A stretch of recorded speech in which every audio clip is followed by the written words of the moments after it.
Sorry, I had to step out just for a moment. You're actually, it's my great pleasure to be with you today.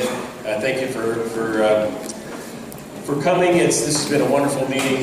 This will be my last two talks of the meeting. It's been a great experience here in Acapulco and sharing this with you. So you get me for a whole hour, and I think what I'm going to talk about first of all is sort of cutting edge in our inner ear pharmacology.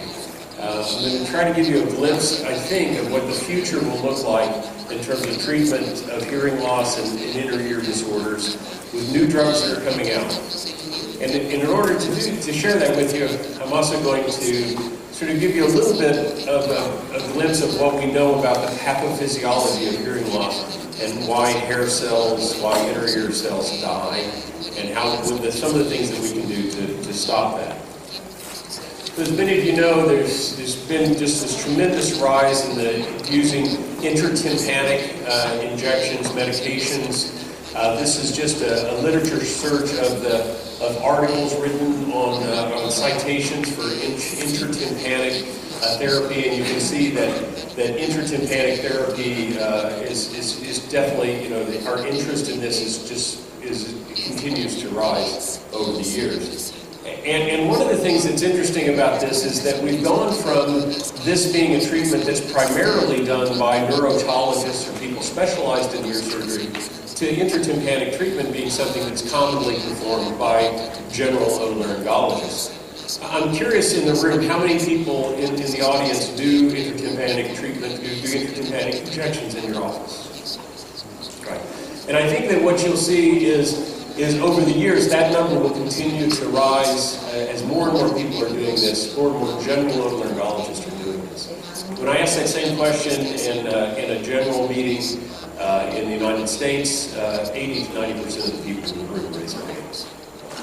So definitely, and one of the things that I'd like to sort of share with you is that my feeling that we're on the beginning of a shift, a paradigm shift in the way that we think about treating hearing loss and treating inner ear pharmacology, inner ear diseases. For many, many years, we basically felt that the inner ear was this sort of privileged space where bad things happened and there really wasn't anything that we could do directly to affect the outcome, to change the outcome. And along came cochlear implants, and we found that we can rehabilitate patients with cochlear implants. And now I think we're on the cusp, a similar cusp of having more effective medications that we can use and better ways that we can deliver those medications directly into the inner ear. So I really do think that we're on the edge of an important change in the way that we treat these things. Now, currently, as you know, there's basically two drugs that we use to treat inner ear problems. There are two drugs we use to treat hearing loss. Steroids for sudden hearing loss primarily, and to some extent Meniere's, and gentamicin that we use to treat Meniere's. But the problem is when you only have one thing, let's just mainly steroids. There's a saying in English, when all you have is a hammer, everything begins to look like a nail. And I think that we need to recognize that there are lots of ways that we can effectively treat these diseases. There are lots of different ways that the inner ear becomes diseased, and we need to be a little bit more specific in the way that we treat those. So the steroids are kind of like a sledgehammer to treat the disease. So these are some of the diseases that we're talking about here. So sudden hearing loss is sort of my primary interest, and where I think the major thrust in terms of new treatments for hearing loss these types of treatments are going to be coming. Also autoimmune inner ear disease. I think targeted intratympanic therapy has a little bit lower role in autoimmune disease, and we're probably going to be looking at more specific systemic drugs to treat autoimmune inner ear disease. Meniere syndrome, but then also tinnitus. Noise-induced hearing loss is very interesting work on looking at prevention of noise-induced hearing loss and mitigating the effects of ototoxicity. And perhaps even someday we'll be using these types of drugs to treat presbycusis. So let's talk about steroids, and specifically about steroids for sudden hearing loss. So we have certain definite limitations in our current treatment. We need to remember that sudden hearing loss is a symptom. It's not a disease in itself. In other words, there's multiple causes of sudden hearing loss, multiple things that can go wrong: ischemic injuries, viral infections, etc. And the results are not very consistent. Our results with intratympanic therapy are not very consistent, and so it's really not a very reliable drug in our current use.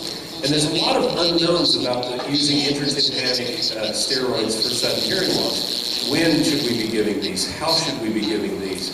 Different localities of getting the drugs in. How frequently should we be doing the injections? So there's a lot of sort of unknowns in terms of sudden hearing loss. Intratympanic steroids and gentamicin are both currently being used for Meniere's disease. Gentamicin is a very effective, and I think it's probably the most widely adopted treatment for severe recurrent vertigo. But the role of intratympanic steroids for Meniere's has been much less successful and less widely adopted. There's still, I think, definitely cases of appropriate cases of using steroids for intratympanic steroids for Meniere's. But it's really more of a rescue treatment. In other words, you can get somebody out of a crisis with our current treatment, but it really doesn't seem to have a tremendous amount of long-term benefit. There have been some proposed use of intratympanic steroids, lidocaine, and some of these newer drugs for tinnitus. And then also, as I said, some interesting studies looking at prevention of noise-induced hearing loss. There really isn't any, we don't have any good clinical trials that are looking at rescuing patients that have noise-induced hearing loss, in other words, restoring hearing those that have noise-induced hearing loss.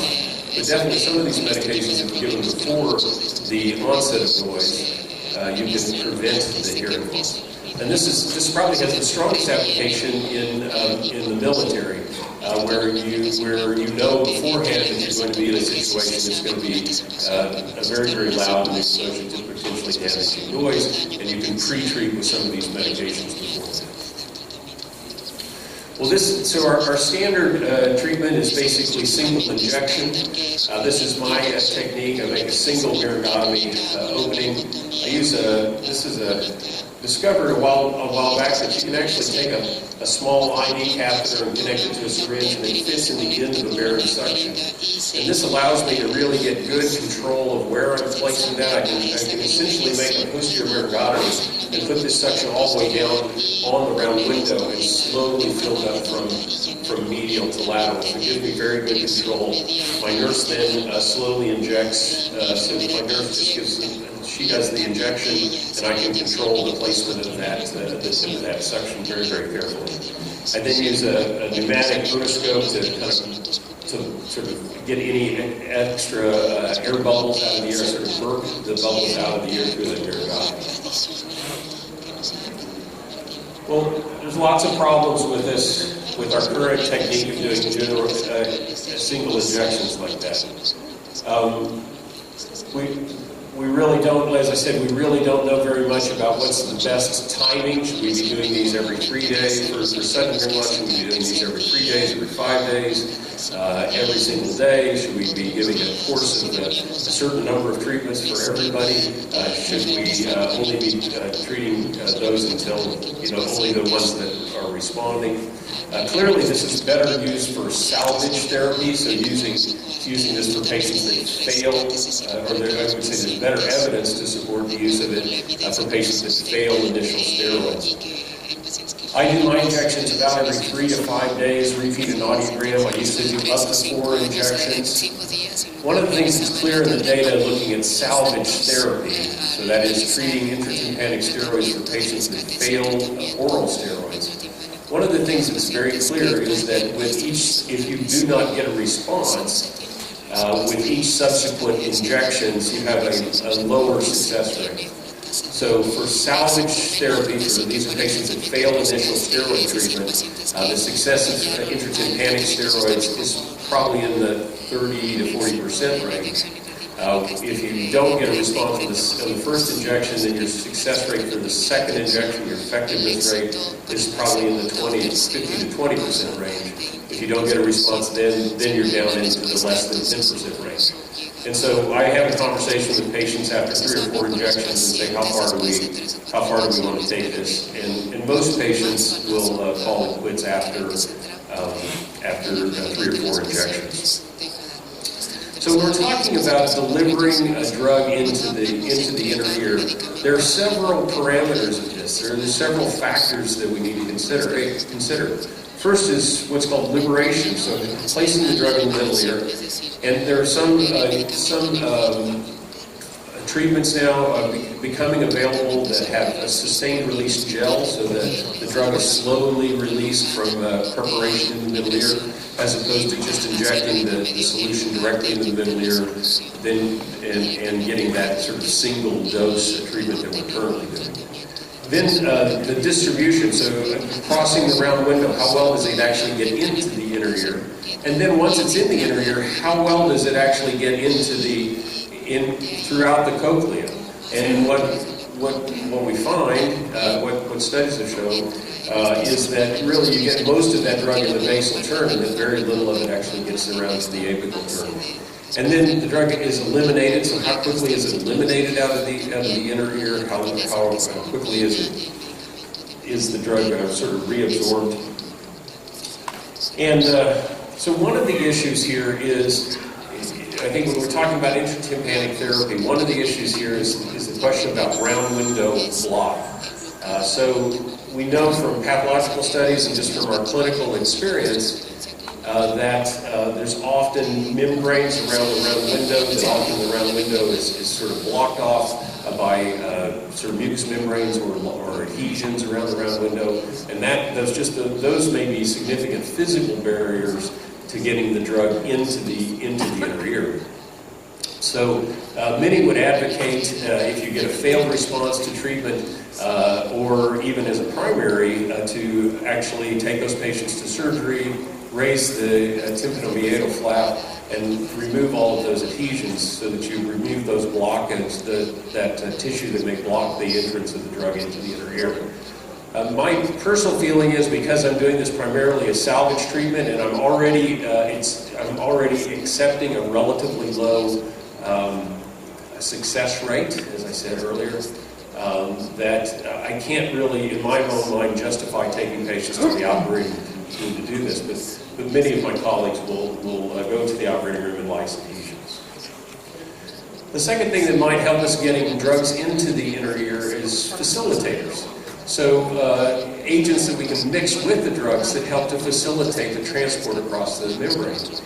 And this is some study by Sujana Chandrasekhar, and looking at dexamethasone and combining dexamethasone with various other agents. The thing that did the best is histamine, and so this is her she looked at then the concentration of dexamethasone in the perilymph, and histamine was an extremely effective facilitator in transport across the round window membrane. So you get the highest concentration of dexamethasone with histamine.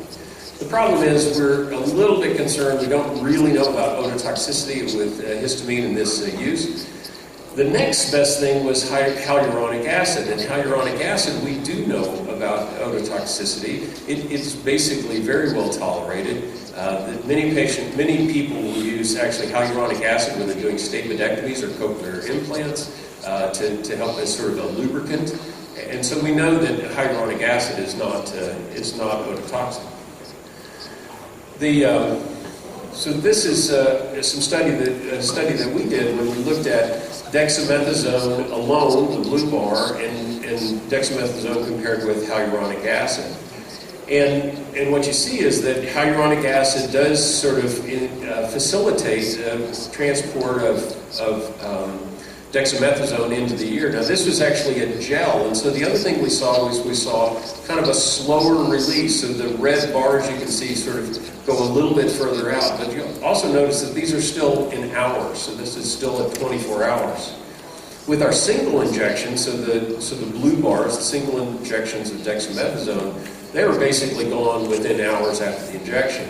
And that's been shown in guinea pigs by Carnes in his initial data, that although you get very, very high dexamethasone concentrations initially, that concentration fades off very, very quickly. And so the idea of mixing the medication, in this case dexamethasone, in a gel solution that will kind of hang around in the middle ear, release it into the inner ear slightly slower, has a lot of appeal because you can get that sort of longer curve, pharmacological curve, and have drug presence in a longer time frame. So this is some study by Alex Salt and Stefan Plotke, and looking at actually what happens to that drug once it gets into the inner ear. So the drug actually, so this is length from the cochlea, distance from the cochlea, or distance from the basal turn. And so just like you get that high peak and it fades off very quickly over time, and also you get very high peaks, very high distribution in the basal turn, but it drops off both for gentamicin and for dexamethasone. It drops off very quickly, so in the apical turn of the cochlea, you're getting very, very little drug. So anything that we can do to help improve the transport of drug along the cochlea so that we can get into the apical turn would be very, very helpful. So there are a variety of different things that we can try to do to sort of improve drug delivery. Some of these most of these are already in practice or in some development. So you know, this is basically what we're doing primarily, is doing single intratympanic injections. Silverstein has advocated the micro wick, so placing a little wick on the round window and then putting drops in, just putting a tube in and using high dose of steroid through a tube.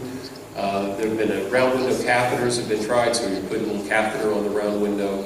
And then some of the things that are more in development phase are biopolymers, which so putting a sort of a polymer on the round window, the gels that I talked about before, the use of nanoparticles, so putting the drugs on little tiny nanoparticles, very, very microscopic particles, which they can then transport into the inner ear and slowly release the drug. Intracochlear delivery through a cochlear implant, and then also intracochlear perfusion. So as I said, this is just some of those. So this is a Silverstein wick over here, round window microcatheter, basically the same idea. You just lift up the flap and put a catheter right on the round window. And this is a nanoparticle here that can transport, help transport drug into the inner ear. So when you think about these sort of drug delivery options, you sort of have to weigh risk versus benefit, right? And so this is a chart by Stephen Plotke where he sort of looks at the sort of risk versus benefit here. And so this is, you know, how effective that is at getting the drug into the inner ear. And up here on the very top is basically intracochlear perfusion. So you're putting a catheter in the cochlea and injecting the drug directly into the inner ear. And down here we have our very, very low risk, but very, very low effective treatments that we're currently doing. So just single intratympanic injection through a tube or through a myrigotomy. Now, when might you want to do this sort of high risk? You know, when is it worth considering this high risk treatment? And one of the things that is currently in trial in a multi-center study in the United States is doing direct intracochlear perfusion for gene therapy. And so these are, you know, trying to get hair cells to regenerate through this MAT1 ATOH1 gene. And the problem here is that you get into the inner ear by using a viral vector. And getting viruses to transport across the round window membrane is very, very difficult and not very reliable. And so the problem is that, and you can imagine these are very, very, you know, expensive, high high-index cases, and these are primarily patients that are completely deaf. And so Heinrich Stacker at the University of Kansas has developed this technique. Basically makes a very, very small hole in the foot plate of the stapes, places a little tiny microcatheter into that hole, and then has this sort of perfusion pump which injects the gene therapy viral vectors into the inner ear directly. So this is an example of where the expense and the critical nature of the treatment really sort of makes that high-risk treatment option worth it. All right, so I'm going to shift a little bit and talk not about drug delivery, but about new drugs. And in order to sort of talk about new drugs, we have to talk a little bit about the pathophysiology of hearing loss.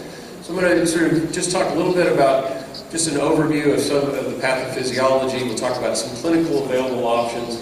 We'll also talk about some of the drugs that are just currently being developed. So this is just a hair cell here.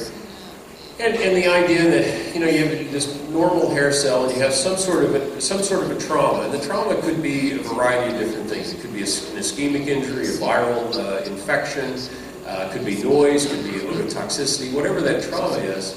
And then what happens is that trauma sort of can precipitate, if it's a healthy cell, that trauma, the cell will be able to repair the damage from that injury.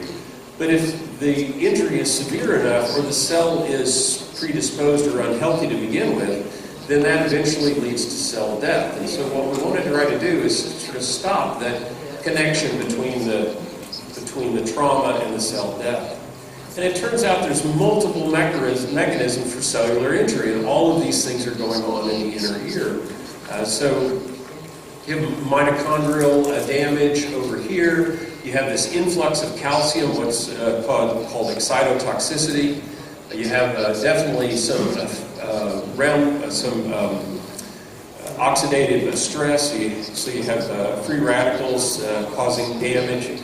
You have membrane damage, and then you have sort of protein damage and unfolding.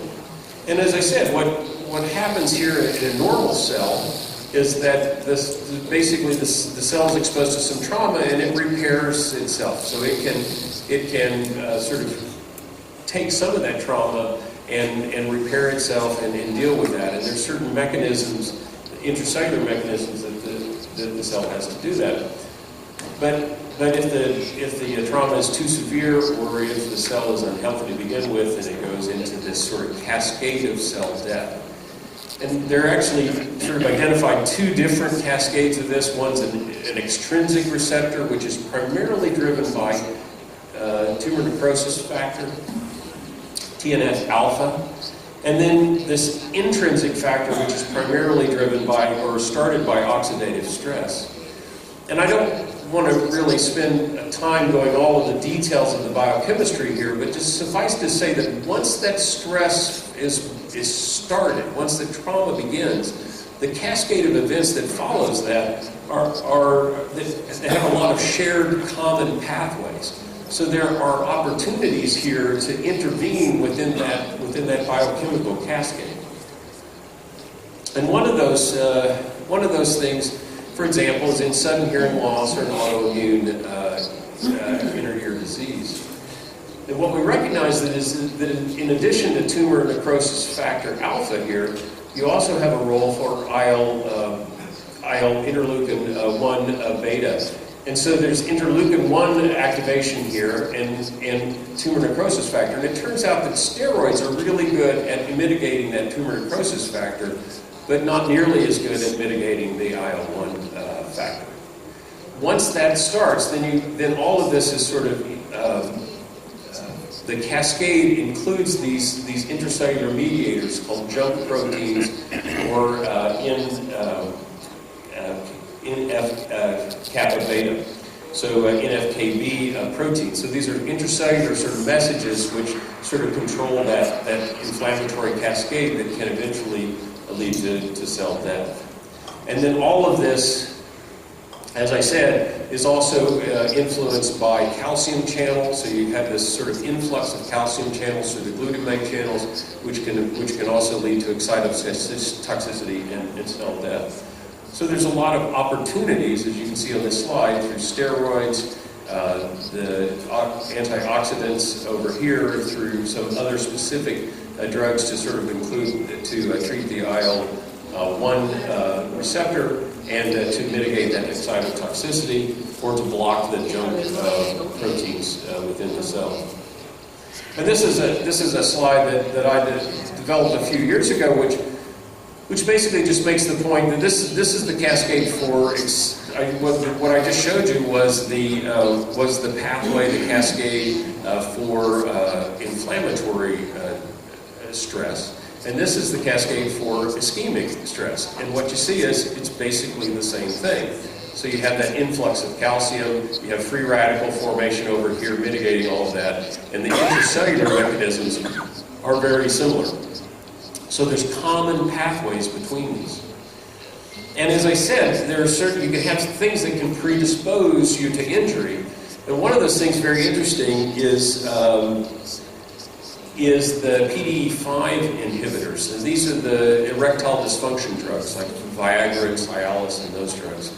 And we discovered a few years ago that they actually predispose patients to sudden hearing loss. And so that raised the question, well, how could they possibly have anything to do with sudden hearing loss? And it turns out that those PDE5 inhibitors work by affecting the cyclic GMP, sort of the conversion of cyclic GMP to just GMP. And it's an overabundance of cyclic GMP within the cell that then leads to those other factors, the junk proteins and the NF-kappa beta proteins within the cochlea, and those things then can lead to higher stress and cell death. So what we think is happening is the PDE5 inhibitors are actually weakening the cell so that they can't respond to the external stress. So you have a virus or a minor ischemic event. If your cell is healthy and you don't have these kind of drugs on board, you recover from that. Whereas with these drugs on board, your recovery is not as good because you're sort of predisposed and you have more of these intercellular messenger proteins available. All right, so a little bit of primer there about pathophysiology. Let's talk about some of the drugs that are coming down the pike.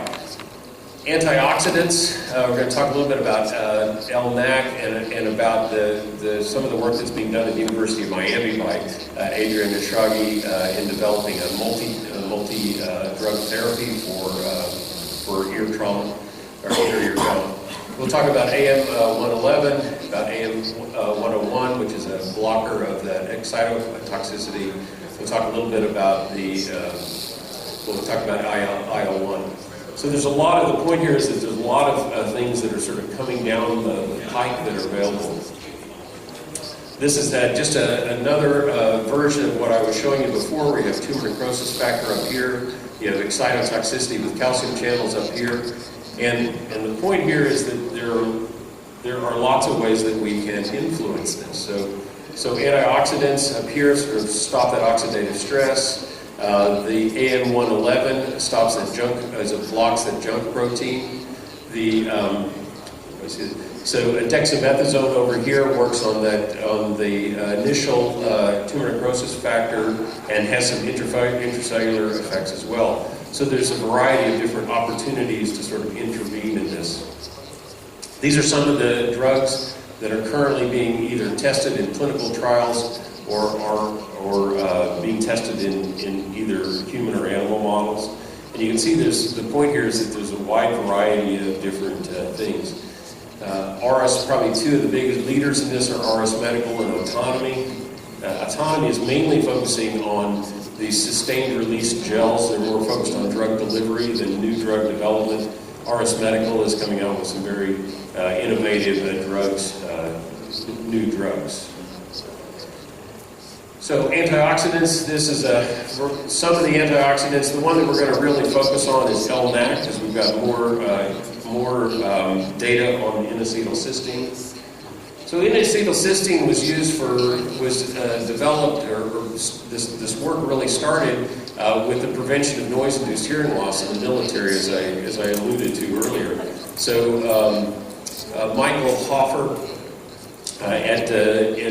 working within the U.S. Navy, did some very nice studies looking at preventing noise-induced hearing loss by giving soldiers LNAC before they go into the field, and it's very effective. It's also extremely safe. It's available. This is Mucor Mist, which is used for Tylenol toxicity, so it's available clinically. You can also actually buy this in the health food store. So it's an extremely safe medication.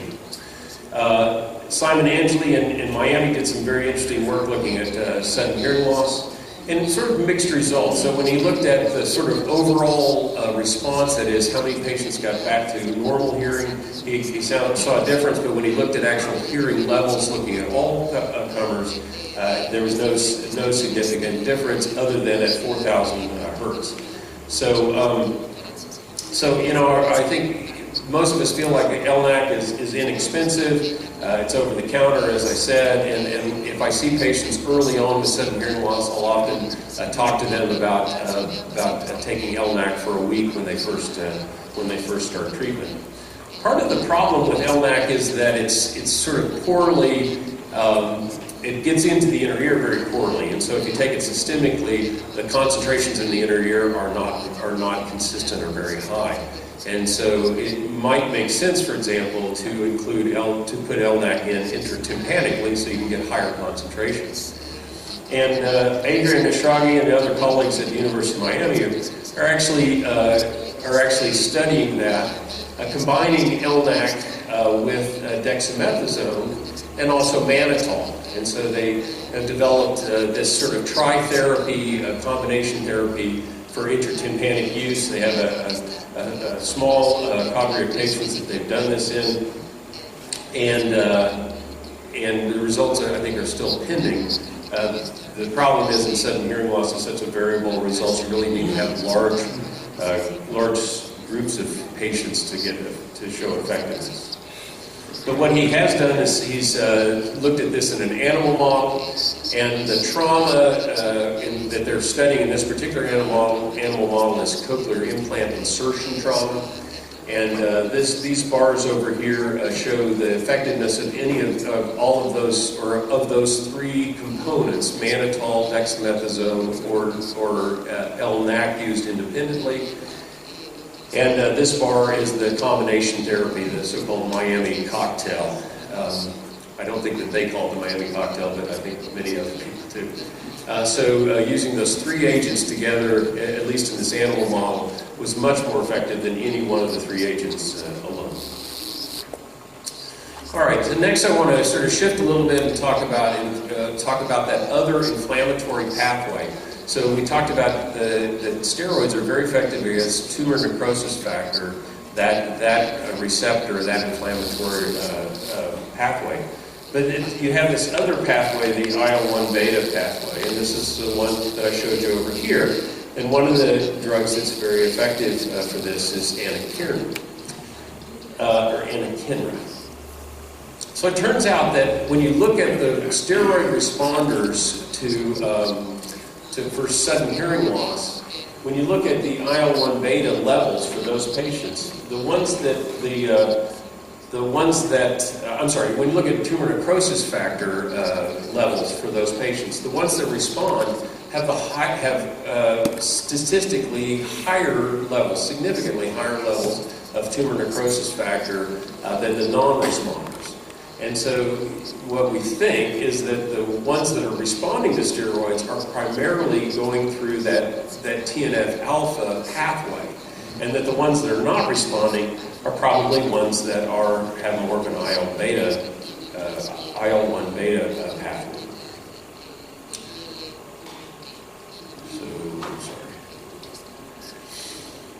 So Andrea Van Dudas in New York on Long Island has done some very good work looking at anakinra, and some preliminary data shows that anakinra, that blocker of the IL-1 beta receptor, is very effective for those patients that don't respond to steroids. So the patients that don't respond to steroids probably have more of an IL-1 beta pathway, and so we can more effectively treat that with anakinra.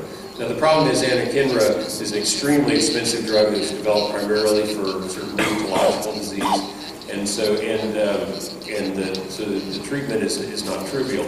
I think if we could prove effectiveness, then this is also a drug that we might consider giving intratympanically. All right.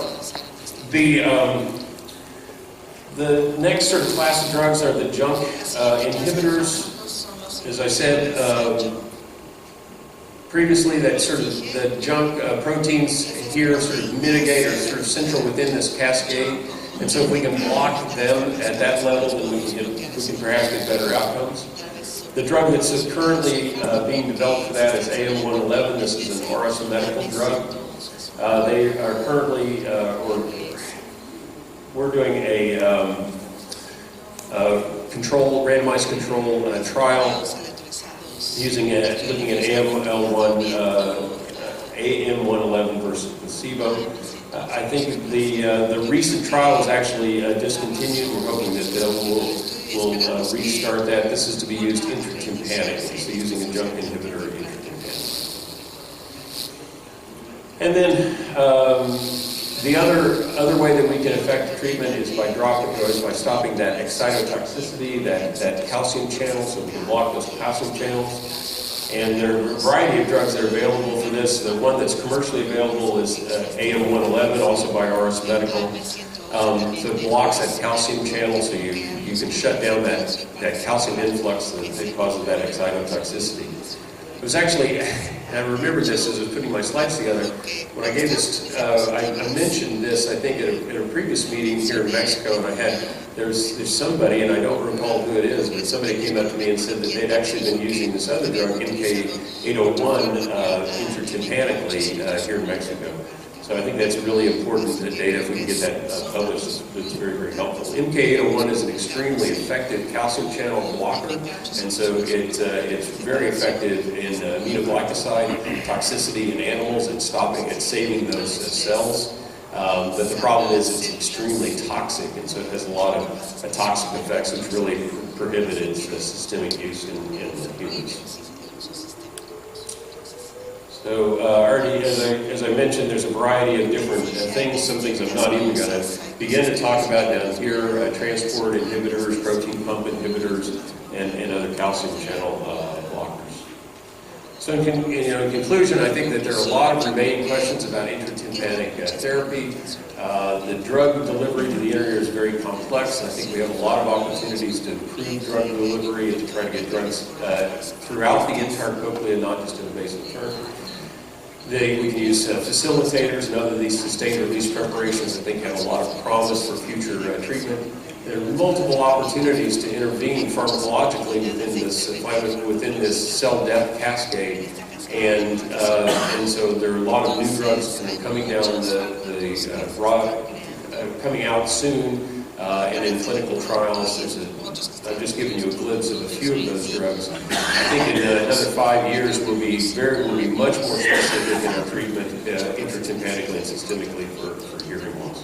So I appreciate your attention. The two things I just wanted, this is obviously a sort of a compilation of a lot of people that I've worked with over the years and have borrowed their data for this talk, so this is just a short list of those folks. And we'll make a comment later about invite all of you all to come to Atlanta to come to the American Academy meeting. Any questions about that before I shift to my other talk?